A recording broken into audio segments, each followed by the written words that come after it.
What's up, guys, and welcome to another Shootout commentary. And today we're talking about the NHL, not allowing players to go to the Olympics. That's massive news that came out yesterday, guys, and it's obviously terrible, guys. I mean, if you're not pissed off by this, I don't know, who you are. It's a huge deception for every hockey fan, I think, for every hockey player also, including NHL players. This is purely a business decision, and it might actually be a bad business decision. As JVR said, the NHL is missing the huge opportunity on an untapped market.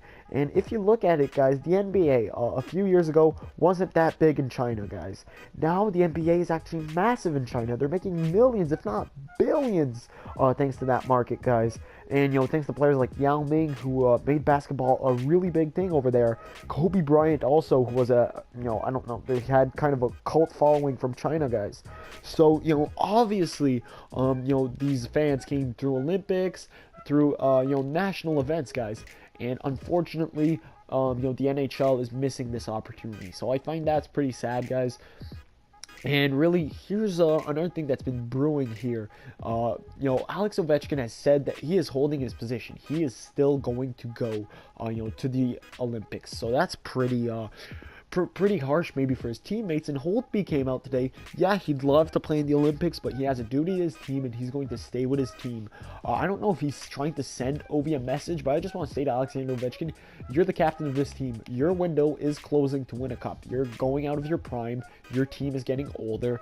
You really need to bring your team together chemistry-wise here before the playoffs. Whatever feud you guys have or look to have, I think you really need to arrange this. Ovechkin's the captain of the team, so he really needs to take care of this, before the playoffs start. So that being said, I'm curious how many other situations like this are going to pop up throughout the National Hockey League. And I'm also curious, are AHL players going to be allowed to go to the Olympics? A league that's affiliated with the NHL. I think that's a gray area also. So that's pretty interesting, guys.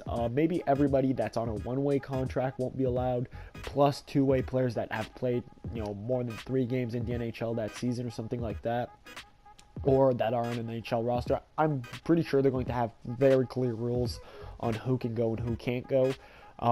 So that's pretty much a big bummer for us, guys. Now, here's why I think the NHL did it. I think because they do not see any short-term profits from it happening, and they don't think that it's going to grow the game in certain markets. Because it's not true that it's about injuries, guys.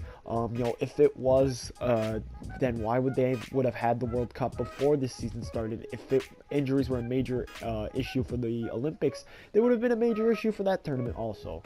So obviously a bit of inconsistency here.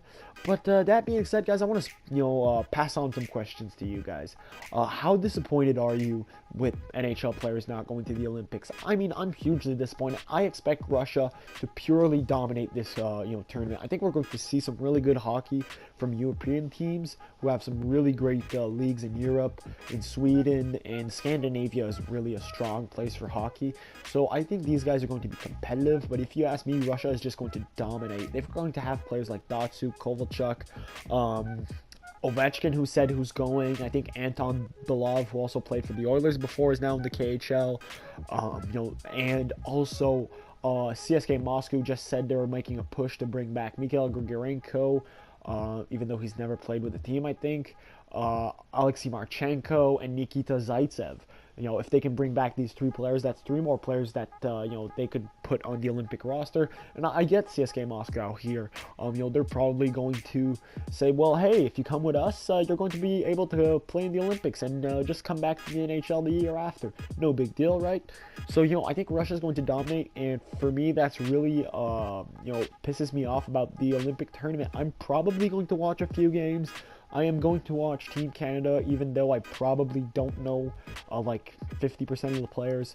But, I'm not sure what's going to happen. I may just get super bored with this tournament because the Olympic tournament is in Canada, I think, the most assembling event. I mean, people really assemble as a community, as schools, as towns. People just get around this event. It's a massive thing that only happens once every 4 years. There's not a single other event in the Olympics, winter or summer, that gathers people around like that. So, huge bummer, I think, for our country, our main sports event, if you ask me. I mean, the Grey Cup is great. The Women's Soccer World Cup is also great. I mean, we had the World Cup here in Ottawa, and I went. It was great, but there's nothing like the winter hockey tournament. So really, guys, just go ahead and tell me, how disappointed are you about this news? Second of all, if you were an NHL player, would you guys stay with your team, or would you go and represent your country? I personally love my country, but your team is your family. They're like your brothers. I would never give up on them. I would definitely stay with my team. And third of all, guys, how big of a consequence do you think players going to the Olympics with an NHL contract will have? If you ask me, if only one player goes, like only Ovechkin, the NHL is going to want to give an example to other players and, lay out a massive, 40-game suspension. If there's only one player doing it, I think that's what's going to happen. If there's a huge amount, well, I think obviously the consequences will be lowered. But I do know a lawyer came out today, I think talked with TSN, and said players just can't do whatever they want. There's some consequences here. They have very clear, clauses in their contract. They can't just go around and playing hockey where they want, when they want, during the NHL season and missing games. So there might be some serious legal consequences also. So guys, go ahead in the comments below, answer those 3 questions. I'm real curious to what you guys are thinking here about this situation. And that's it, guys. I hope you have an awesome day. I hope we get to see NHL players at the Olympics in 2022. And that's it, guys. Thanks for watching, and as always, as I've already said it, have an awesome day.